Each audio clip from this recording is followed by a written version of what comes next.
oldingi videoda yigit uchrashuvga chiqqanda qizga savol berib, uni qanaqaligini bilib olish siri deb o'sha video chiqargandim. Ko'plab kommentariyalarda javoblarni o'qidim. Uning ichida to'g'rilari ham bor, xatolari ham bor. To'g'ri javob qanaqa?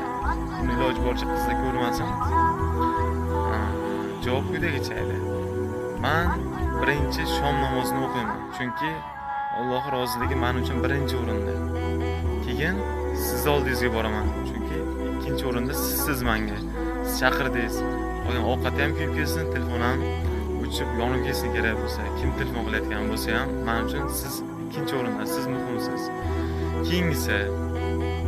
Keyingisi ovqatni borib o'chiraman. Iloji boricha kuyib ketishini oldini olaman deyish kerak. Keyingisi telefonga javob beraman. Agar men uchun telefon muhim narsa emas, telefon oxirgi darajada.